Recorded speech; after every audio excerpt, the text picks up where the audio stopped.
Estamos de volta com o segundo bloco do programa Igreja de Você, neste programa especial que estamos falando sobre o aborto, com a presença aqui do Padre Walter Van, ele que está todos os programas também do Igreja de Você, dando para nós a formação, mas hoje, nesse dia especial, está aqui conosco no estúdio falando sobre o aborto. E lembrando, que a sua participação é muito importante para que esse programa aconteça. E, por favor, se você tiver uma dúvida, um questionamento, aproveita aí e anote o nosso telefone, 2104-4444. Ou então, se você que é internauta, quer mandar um e-mail, manda para nós no produçãoaracaju@cançãonova.com. E lembrando que este programa está sendo transmitido através do nosso blog. Então, acesse o blog.cançãonova.com/aracaju. Padre Walter Van, falamos no primeiro bloco sobre o aborto, o senhor falou da relação da bioética com o aborto, até mesmo a preocupação da igreja, essa problematização com o aborto. Agora, padre, quais são as consequências da mulher que praticou o aborto? Olha, normalmente a gente percebe que mesmo aquelas pessoas que supostamente estão convictas ao praticar o aborto, especialmente as mulheres, elas sofrem exatamente de um complexo pós-aborto. Sim. Elas passam por situações psicológicas bastante graves. Você que é padre, que é conselheiro espiritual, que certamente recebe essas mulheres, sabe disso. Nós que recebemos, nós sabemos disso. E também os psicólogos sabem disso. Pessoas com graves problemas psicológicos por causa de ter provocado a supressão da vida. Então, Sim. Uma mãe que praticou um aborto, quando vê uma outra mãe com a criança no colo, você não pode nem sequer imaginar a angústia que ela passa e que ela sente. Agora, em relação às mães católicas, que por diversas razões, até por pressões até psicológicas, pressões sociais, pressões muitas vezes afetivas, porque o marido não queria, ou porque a família não quis, ou por vergonha, praticou o aborto, é bom que essas mulheres saibam que a misericórdia de Deus é maior do que o seu limite humano. Sim. E como a pena do aborto é uma pena de excomunhão, que é reservada à Santa Sé, e portanto os bispos são eles que têm a prerrogativa da absolvição em caso de aborto, mas como os bispos não podem estar presentes em todas as partes, eles automaticamente delegam os párocos nas paróquias que possam absolver as situações de aborto. Então que essas mulheres procurem os padres nas suas paróquias, faça uma boa confissão, arrependa-se do seu mal e, como meio de reparação, faça alguma coisa pelas crianças, como meio de reparação pelo mal que fez ao suprimir a vida através da prática do aborto. Ah, tão ótimo. Então você, que está nos acompanhando, viver essa experiência tão negativa na sua vida, corre porque a misericórdia de Deus está aí em busca, está aí para nós católicos, e você possa também estar fazendo essa experiência através da confissão. Opa, nós falamos do que a igreja, o que a igreja diz do aborto, e agora, e a legislação brasileira? Como é que ela se posiciona em relação ao aborto, padre? A nossa legislação brasileira, a nossa lei no Brasil, que é de 7 de dezembro de 1940, ela é a Lei 2.848. Essa lei veta a prática do aborto no Brasil e pune legalmente aqueles que praticarem o aborto. Em seguida foi feito um inciso nessa lei que despenaliza, não é que aprova, mas despenaliza o aborto em duas circunstâncias, que é o caso de risco à vida da mulher e o caso de estupro, incluindo a questão do incesto.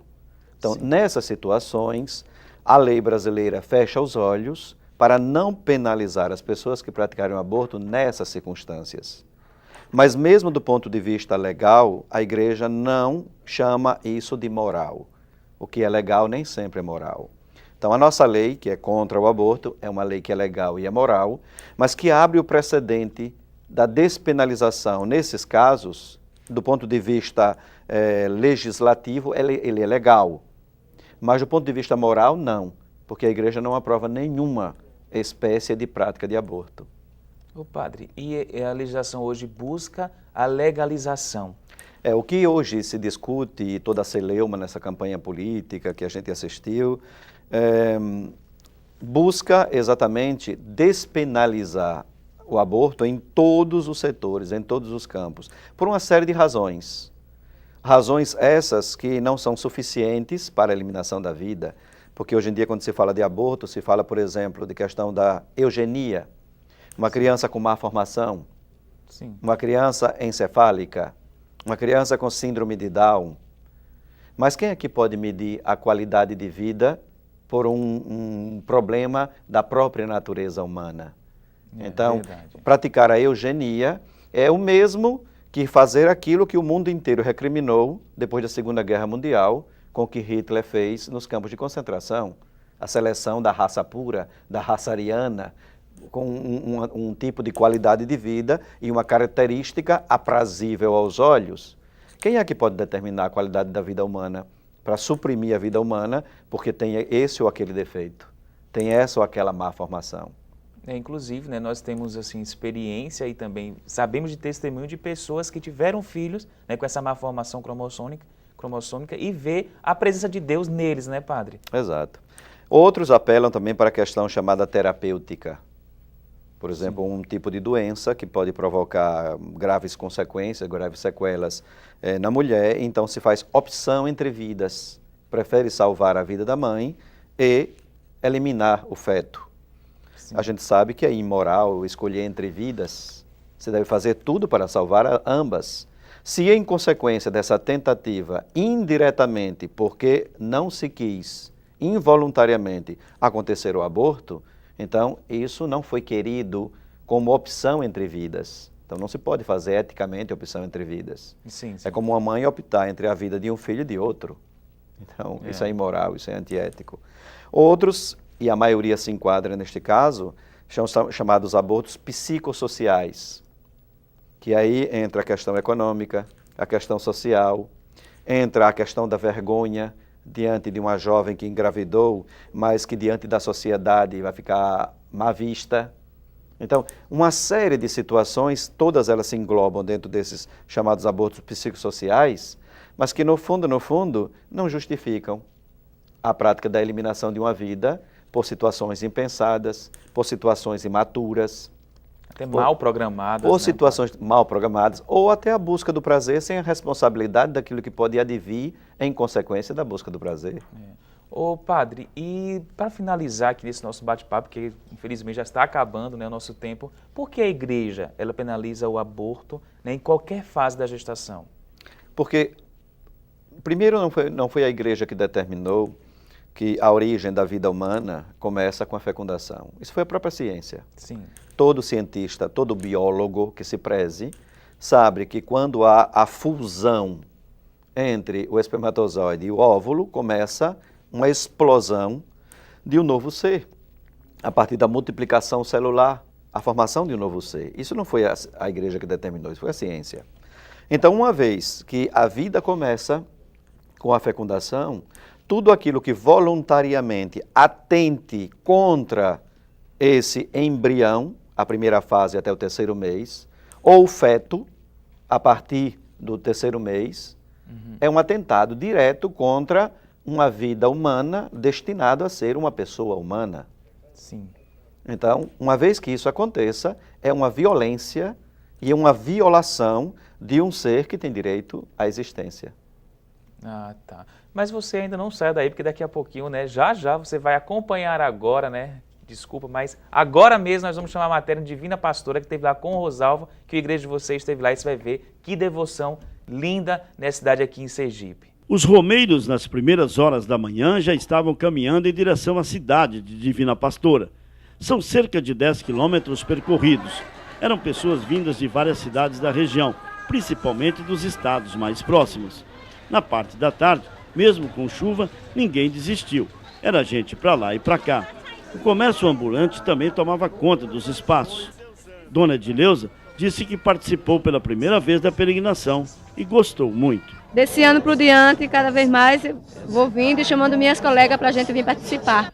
Esse outro romeiro veio agradecer a Nossa Senhora pela intercessão e as graças conseguidas. Do ano vem adquirir essa graça, essa caminhada aqui, que é muito bonito, hoje está aqui. Realmente vale a pena vir, com certeza. O que você pede, pensa quando você está nessa romaria?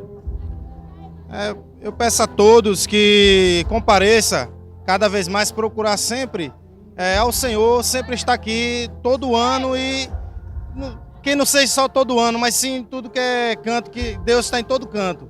É isso aí que eu digo a todos, que é fiel e vem adquirir a sua graça aqui, com certeza. Você já teve alguma graça quando você vem nessa romaria? Com certeza, eu já adquiri minha graça. Hoje estou aqui, realmente adquirindo a graça de Deus. Estou aqui mais um ano e muito obrigado por tudo, Deus. Estou aqui, com certeza, para onde estarei aqui de novo. Já são 52 anos que se realiza a peregrinação ao Santuário de Divina Pastora no interior de Sergipe. A romaria, que reuniu cerca de 100 mil pessoas, acontece sempre no terceiro domingo do mês de outubro.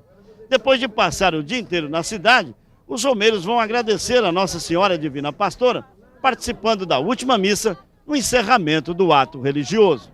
Na missa celebrada pelo arcebispo de Aracaju, Dom José Palmeira Lessa, muito louvor a Nossa Senhora, bem ao estilo do povo nordestino.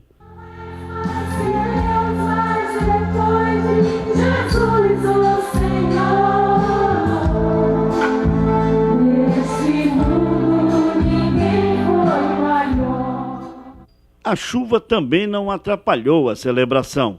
O padre da cidade, Elelon Bezerra, destacou a devoção do povo e explicou o significado da imagem para os católicos. Divina Pastora, quando em 1703 apareceu ao Frei Isidoro em Sevilha da Espanha, ela apareceu no dia 31 de maio de 1703, ela já apareceu com o chapéu de palha, que é o chapéu pastoril.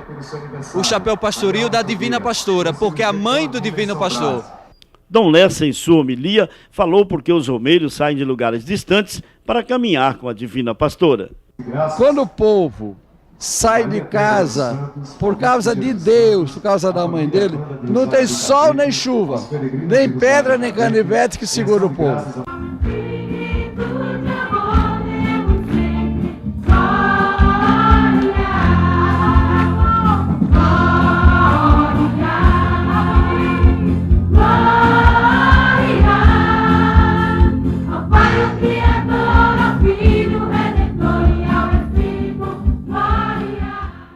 Vocês acompanharam, acabaram de ver, né, essa devoção também lá em Divina Pastora, né, que aqui em Sergipe a gente tem essa graça, né, de estar todo ano experimentando e vivenciando. Mas quero convidar você, que é Família Canção Nova, a estar aqui conosco todas as quintas-feiras a partir das 19 horas do nosso grupo de oração. Isso mesmo, você que não pode estar aqui conosco à tarde, pelo dia, vem às quintas-feiras e participe desta noite de louvor. Padre Valtevan, eu quero agradecer o senhor a sua participação nesse tema tão polêmico, né, que é o aborto, em que a igreja se posiciona, e nós católicos precisamos também nos posicionar. Mas para a gente encerrar o programa, padre, quais são as considerações finais que o senhor tem para nós, né, o pessoal que acompanha a igreja de você, sobre o aborto?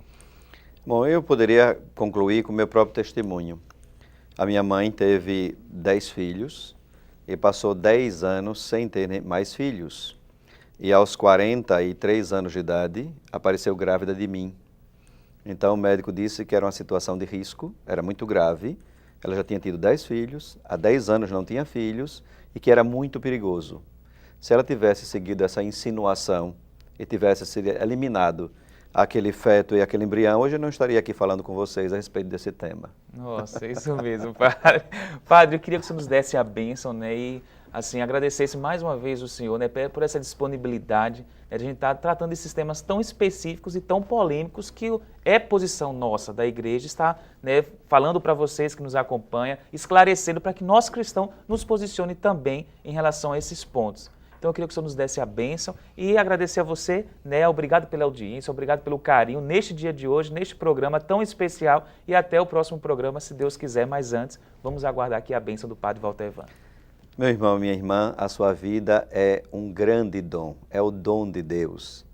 E como dom de Deus, é o maior presente que você recebeu. Ame a vida, a sua vida, ame a vida daqueles que Deus coloca ao lado da sua existência, porque realmente é aquilo que o Senhor nos deu de melhor para que a gente possa viver com entusiasmo e com alegria.